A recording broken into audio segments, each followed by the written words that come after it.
믿음과 종의 차이라는 제목을 함께 말씀을 나누겠습니다. 이 말씀을 들으시는 가운데 저와 여러분 가운데 주님의 평안과 주님의 은총이 함께 하시기를 바랍니다. 어제 제가 좀 친하게 지내고 있는 저희 동기 목사가 있습니다. 가장 가까운 이제 본호동에서 목회하는 목사인데 이 목사님한테 다급하게 기도 요청이 왔습니다. 이제 그 목사님의 사모님이 이제 믹서기를 가지고 이것저것 만드시다가 믹서기가 바닥에 떨어져서 깨졌습니다. 그 딸 아이가 이제 좀 있으면 돌이 되는 딸 아이가 한 명 있어요. 하연이라는 친구인데 이 곧 돌되는 이 하연이라는 아이가 실수로 그 유리를 밟았습니다. 그래서 발바닥이 찢어졌고요. 그 황급히 응급실에 달려가서 이제 꿰매고 왔습니다. 꿰매고 와서 저랑 이제 톡을 주고받으면서 이제 자신의 마음을 저한테 막 전하면서 기도를 요청하는 겁니다. 그러다 보니 그 마음이 저는 10분 이해가 되기 시작했습니다. 우리 뒤에 앉아있는 우리 지성이가 태어난 지 100일 됐을 때 이제 목욕을 시키면서 봤더니 목 쪽에 목 왼쪽 부분에 뭔가 딱딱한 게 잡혀있는 거예요. 이게 도대체 뭘까 하고 병원에 갔더니 병원에서 하시는 말씀이 사경이라는 것이라고 합니다. 사경이라는 것이 뭐냐면 목에 있는 근육이 뭉쳐진 거예요. 근데 이것이 언제 어떻게 무슨 방법으로 무슨 이유 때문에 뭉쳐진지는 아무도 모른다고 합니다. 하지만 이것을 해결할 수 있는 방법은 딱 하나, 이 사경을 뭉친 근육을 물리치료를 해서 풀어주는 방법 외에는 없다고 합니다. 만약에 이것이 일찍 발견되지 않고 그냥 그대로 방치된다면 나중에 이게 목이 한쪽으로 돌아가게 되는, 이쪽으로 돌아가지 않는 그런 근육이 뭉쳐있다는 것은 원래 이 정도였던 근육의 길이가 짧아졌다는 것을 의미합니다. 그래서 이쪽으로 못 돌린다는 거예요. 그래서 그때부터 100일 된 아이를 이대 목동병원에 일주일에 3차례씩 데리고 가면서 물리치료를 받게 했습니다. 이대 목동병원 지하에 가면 이제 소아과 병동 옆에 이제 물리치료 병동이 있어서 거기서 우리 지성이가 물리치료사가 계속해서 목을 만져대니 이 100일 된 아이가 얼마나 아프겠어요. 이 아픈 아이가 계속해서 울어댑니다. 도저히 저는 그것을 바라볼 수가 없어서 밖에 나와서 저는 그냥 의자에 앉아서 기도만 할 뿐입니다. 주님, 지성이가 빨리 낫게 해주세요. 근데 그것을 바라보기에는 엄마의 심정은 도대체 어떠했는지 저는 굳이 물어보지 않아도 알 것만 같았습니다. 그래서 저희 지성의 이야기를 다시 그 친구에게 건네며 친구 목사에게 위로를 전했습니다. 가장 좋은 위로는 같은 마음을 전하는 것이었습니다. 동시에 그 친구와 저는 저희를 바라보시는 하나님 아버지의 마음을 느끼게 되었습니다. 함께 그 마음을 나누며 톡을 하며 기도해주며 서로를 위해서 중보기도 해주면서 자식이 이렇게 아플 때 어떻게 막 해줄 수 없는 그런 아버지의 마음이 우리 하나님 아버지의 마음이 아니었을까. 그러면서 어제 설교를 이제 준비하면서 똑같이 하나님의 마음을 조금씩 묵상하게 되었습니다. 나를 향한 하나님 아버지의 마음은 과연 어떤 마음이셨을까? 내가 죄인 되었을 때 나를 바라보셨던 하나님은 과연 어떤 마음으로 나를 지켜보셨을까? 내가 죄인 되었을 때 아직도 예수를 믿지 못할 그때에 여전히 사망의 음침한 골짜기 가운데 사망의 골짜기에서 구렁텅이에서 그 죄 가운데서 빠져나오지 못하고 행복하지 못한 삶을 살아가고 있는 나 자신을 바라보는 하나님의 마음은 과연 어떠했을까? 날마다 나는 잘 살고 싶지만 행복하게 웰빙하게 살고 싶지만 변함없이 나의 삶은 끊임없이 실패와 좌절의 연속뿐인 나의 삶을 바라보시면서 하나님은 과연 어떤 마음을 갖고 계셨을까라는 그런 질문을 하나님께 드리기 시작했습니다. 그랬을 때 하나님께서 오늘 본문 말씀을 통해서 너는 내 아들이라는 그런 말씀을 주십니다. 너는 더 이상 종이 아니다. 너는 더 이상 고생하고 힘들게 뼈 빠지게 일하면서 그냥 죽을 둥 살 둥 이렇게 고생만 하는 그런 녀석이 아니다. 너는 내 사랑하는 아들이라는 그런 응답을 주십니다. 여러분 고통 가운데 있으십니까? 실패가 있으십니까? 여러분 가운데 아직도 앞이 보이지 않는 좌절 가운데 있으십니까? 괜찮습니다. 여러분들은 하나님의 딸이요 아들이십니다. 오늘은 아들과 종의 차이라는 이 말씀을 통해서 분명히 갈라디아서 말씀을 통해 하나님께서 우리에게 어떠한 새로운 신분을 허락하셨는지 오늘 본문 말씀을 통해 살펴보기를 소망합니다. 사랑하는 여러분, 지금 이 순간부터는 여러분들이 하나님의 자녀된 믿음을 가지고 살아가시는 저와 여러분 되었으면 좋겠습니다. 오늘 본문 가운데 보면요, 우리는 예수 그리스도로 말미암아 하나님의 자녀된 명분을 얻었다라고 이야기합니다. 여러분, 갈라디아서 3장 26절을 보시면요, 너희가 다 믿음으로 말미암아 그리스도 예수 안에서 하나님의 아들이 되었으니라고 말씀합니다. 결국 우리가 하나님의 자녀가 될 수 있는 유일한 통로는 예수 그리스도를 통해서만 가능합니다. 이는 혈통으로나 육정으로나 사람의 뜻으로 나지 아니하고 오직 하나님께로부터 난 자들이니라고 요한복음 1장 13절에 말씀하고 있습니다. 이 요한복음 말씀을 통해 우리가 알 수 있는 중요한 사실이 있습니다. 우리가 혈통으로나 육정으로나 하나님의 아들이 될 수 없다는 사실은요, 내가 아무리 인간적인 노력을 해도 하나님의 아들이 될 수가 없다는 사실이에요. 아무리 노력해도 우리 준혁이가 제 아들이 될 수 없습니다. 왜냐면요, 저 녀석은 제 아들이 아니기 때문이에요. 제가 낳지 않았습니다. 인간적으로 혈통으로는 육정으로는요, 인간적인 방법으로는 도저히 제 아들이 될 수가 없지만 저는 우리 준혁이에게 끊임없이 이렇게 이야기해 줍니다. 매주 드럼을 가르치고 그리고 매주 함께 논어를 공부하면서 논어를 함께 읽어가면서 준혁이에게 이렇게 얘기합니다. 나는 이 푸른숲교회 담임 목사다. 그리고 너는 푸른숲교회 중학생이다. 그렇다면 내가 푸른숲교회 담임 목사로서 너를 영적인 아비로서 너를 신앙적으로 잘 가르치고 양육해야 될 책임이 나에게 있는 것이고, 너는 영적인 아버지의 말씀을 순종하며 잘 따라가야 될 그런 사명이 있는 것이다라고 우리 주님에게 이야기를 합니다. 우리가 인간적으로는 전혀 맺어질 수 없는 관계였지만 영적으로는 전혀 새로운 관계가 맺어지는 것들을 바라보았을 때 우리 하나님과 우리 또한 도저히 인간적으로 엮여질 수가 없는, 인간적인 방법으로 도저히 하나님께 나아갈 수 있는 길이 열리지 않았지만 우리는 영적으로 하나님의 아들, 하나님의 딸, 하나님의 자녀가 되는 새로운 신분을 갖게 되었음을 우리는 복음서를 통해 알 수 있게 됩니다. 우리는 원래 하나님을 아버지라고 부를 수 없는 존재였습니다. 우리가 출애굽기 말씀을 보게 되면 많은 부분 가운데서 이스라엘 백성들이 하나님을 아버지로 여기고 하나님을 아버지로 믿고 있음을 우리는 알 수 있습니다. 하지만 그들이 하나님을 아버지라고 부르지는 못합니다. 감히 신성하신 거룩하신 하나님을 어떻게 아버지라고 부를 수 있을까? 도저히 못 부르는 그런 하나님이셨습니다. 왜냐하면 그때 당시 하나님은요, 구름 가운데 번개치는 가운데 강한 불로 임하시는, 그렇게 임재하시는 하나님이셨기 때문입니다. 너무 가까이 하기에는 너무 먼 그런 당신이 우리 하나님이셨습니다. 하지만 우리 예수님께서 오셔서 하나님을 아버지라고 부르시고 우리 또한 예수님을 통해서 누구든지 하나님을 아버지라고 부를 수 있는 특권을 우리에게 주셨습니다. 그렇다는 것은 하나님께서는 우리를 아버지로 부를 수 있도록 허락을 해주셨다는 사실입니다. 우리가 아무리 하나님을 아버지로 부르고 싶습니다.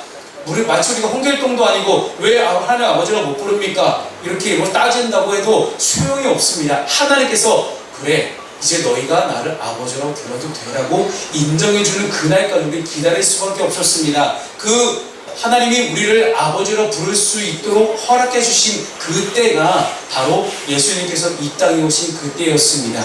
그렇게 본다면 에베소서 2장 3절에 우리에게 이렇게 말씀하고 있습니다. 전에는 우리도 그 가운데서 우리 육체의 욕심을 따라 지내며 육체와 마음이 원하는 것을 하여 다른 이들과 같이 본질상 진노의 자녀였더니 라고 이야기를 합니다. 사랑하는 여러분, 보십시오.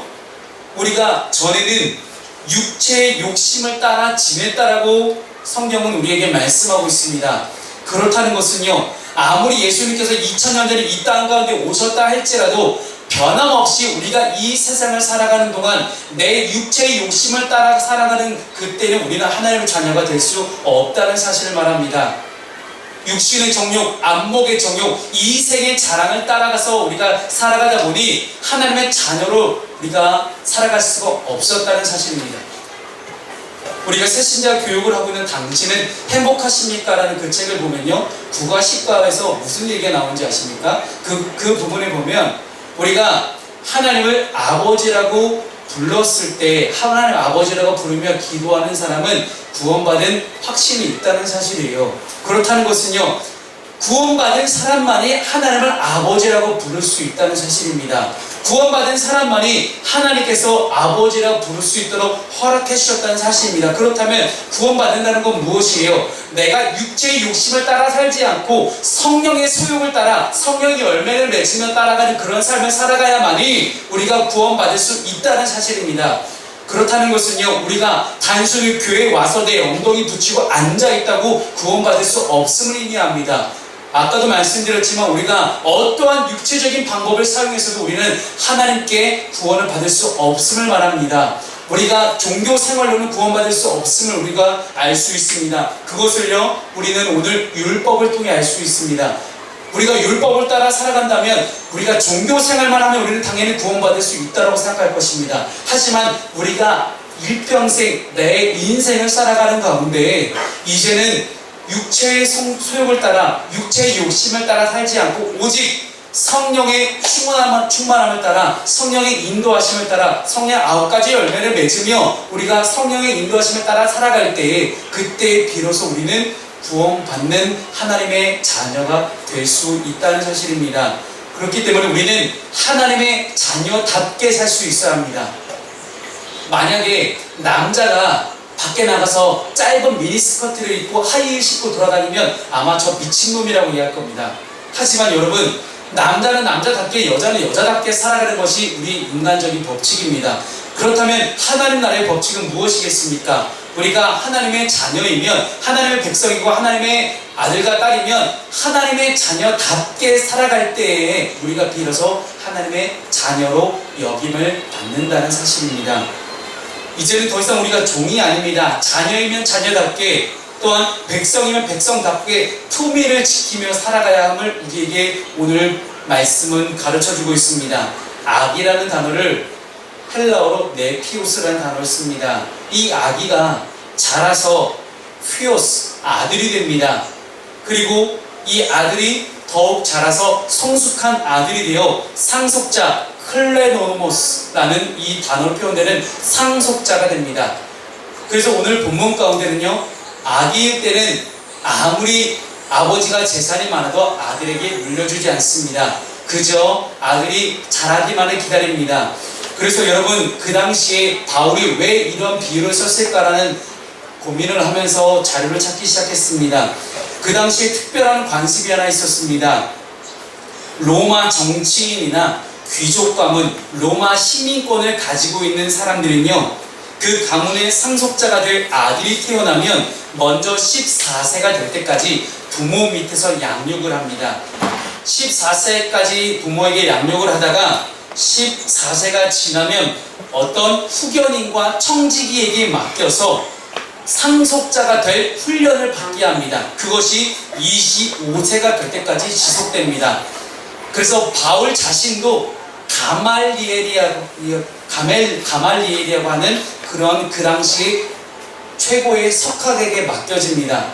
그래서 이 바울 또한 14세부터 25세까지 가말리엘 밑에 들어가서 공부를 합니다. 그리고 당대 최고의 석학이었던 이 가말리엘에게 율법을 잘 배우고 나와서 최고의 바리새인으로 살아갔던 사람이 이 바울이었습니다.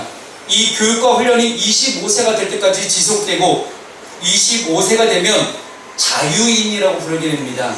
자유인 혹은 상속자라고 이야기를 해서 그 25세 된 사람에게 모든 권한과 재산을 다 물려줄 수 있는 그런 권한이 주어진 것이 로마의 법이었습니다.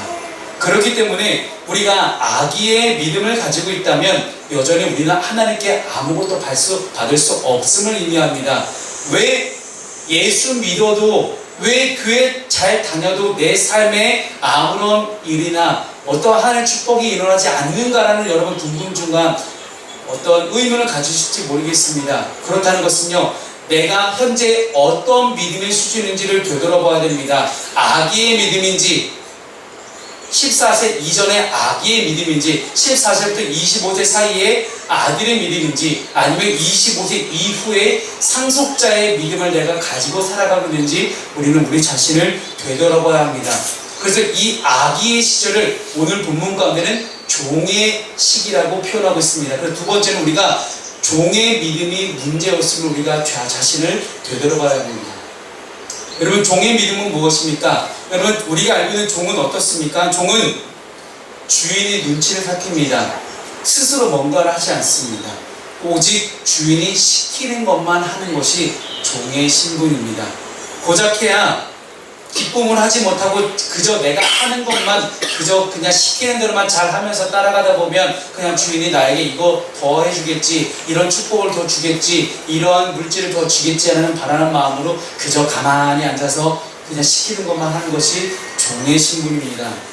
우리와 같이 우리가 어렸을 때도 이 세상의 초등학문 아래에서 종로를 타였더니 라고 오늘 본문이 3절 가운데 말씀하고 있습니다. 그렇다는 것은요, 여기서 어렸을 때, 우리가 아직 아기였을 때, 아기가 태어나면 아직 아들이라도 성숙하지 못하기 때문에 어떤 유혹도 받을 수 없는 것처럼 아무것도 맡기지 않습니다. 아무리 우리 지성이가 똑똑해도 잘났어도요, 우리 지성이에게 야 가서 회 한 점 썰어라고 칼 주지 않습니다. 이것이 너무나 당연한 논리이죠. 맛있는 회를 먹기 위해서 분명히 칼이 필요한데 칼이 우리 아이에게는 너무 위험하지 않습니까? 그렇기 때문에 우리가 아직 어린아이와 같은 믿음과 신앙을 가지고 있다면 우리의 손에 아무것도 주어지지 않음을 우리는 믿어야만 합니다. 이런 어린아이와 같다는 것은 종의 믿음을 말하는 것이라고 바울이 우리에게 가르치고 있습니다. 이 세상의 초등학문 아래에서 종노릇하는 믿음입니다. 바울은 우리가 빨리 성장해서 더 이상 종의 믿음에 머물러 있지 않고 아들의 믿음으로 더욱 나아가고 종의 믿음에서 아들의 성숙한 믿음으로 성장해 나가기를 우리에게 바라고 있습니다. 그렇기 때문에 더 이상 우리가 종의 믿음에 머물러 있다면 아무것도 하나님께로부터 받을 수 없음을 우리는 알아야만 합니다. 그래서 우리 감리교를 세운 우리 존 웨슬리 목사님은 아기의 믿음에서 아들의 믿음, 그리고 성숙한 이 믿음을 가지고 우리가 가장 잘 알고 있는 믿음의 과정을 설명하고 있습니다. 그것이 바로 칭의의 단계요, 그 다음에 성화의 단계요, 영화의 단계라고 볼 수 있을 것입니다. 우리가 아기의 믿음이라는 것은요, 칭의의 믿음을 말합니다. 그렇기 때문에 우리는 이제부터 성령을 따르는 성도가 되어야만 합니다. 우리가 아기의 믿음만 가지고 있을 때는 칭의의 단계이기 때문에 우리를 구원하시는 하나님의 분명한 섭리가 있습니다. 그것을 가리켜서 우리가 선행은총이라고 말합니다.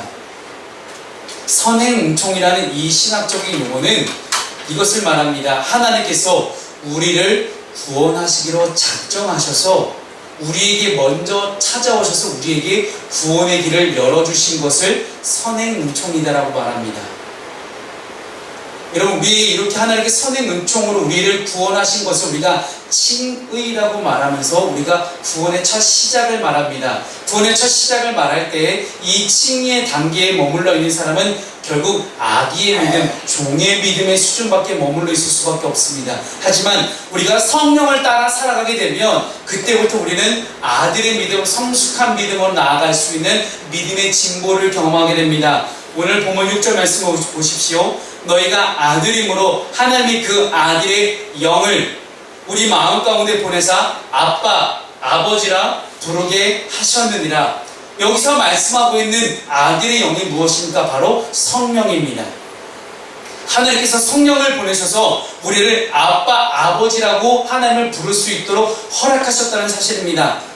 성령을 보내주시는 것은 자녀들로 하여금 자녀답게 하기 위해서 성령을 보내십니다. 예수님을 구주로 영접하도록 인도하는 이 선행은총은 우리를 단순히 구원의 길로 인도할 수는 있습니다. 우리를 구원받을 수도 처음 시작할 수는 있겠지만 우리가 구원받은 사람답게 자라가도록 할 수 있는 것은 성령의 은혜와 축복이 아닌 것은 불가능하다는 사실입니다. 그렇기 때문에 우리는 선의 은총 이후에 성화의 은총이 우리에게 필요함을 우리는 알게 됩니다. 이 성화라는 것은 그리스도 예수 안에서, 말씀 안에서 점점 자라가는 은총을 말합니다. 성령은 우리의 자녀들로 하여금 진리 안에서 더욱 성숙한 자녀가 되게끔 만들어주시는 것이 이 성령의 은총입니다. 우리가 성령의 인도하심에 따라 아들의 믿음을 회복하고 또한 기쁨으로 자발적으로 하나님을 섬길 수 있는 그런 사람이 되기 위해서는 성령의 역할이 반드시 필요하다는 것입니다. 그래서 성도가, 우리 믿는 사람이 성령의 내주 사역에 따라 성령의 9가지 열매를 맺으며 살아갈 때에 우리는 비로소 상속자의 믿음으로 나아가는, 하나님 나라의 유업을 받게 되는, 하나님 나라를 유산으로 받게 되는 그런 구원을 받게 되는 것입니다. 사랑하는 여러분, 저와 여러분의 삶 가운데 지금 하나님 나라가 임하기를 소망하십니까? 저와 여러분 가운데 정말로 하나님 나라의 평안과 기쁨과 축복이 넘치시길 바라십니까? 그렇다는 것은 우리가 성령의 인도하심을 따라 살아가야만 우리는 분명히 알고 믿을 수 있어야만 합니다. 그래서 우리가 다음 주에 함께 나눌 말씀이 이 성령의 9가지 열매입니다.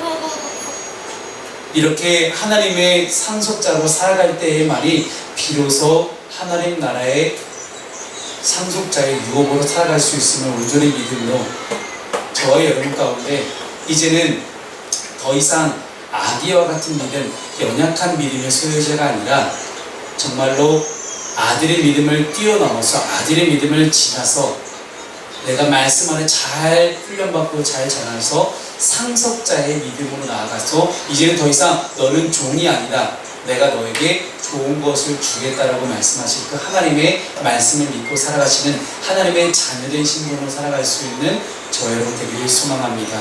기도하겠습니다. 사랑의 하나님 감사드립니다.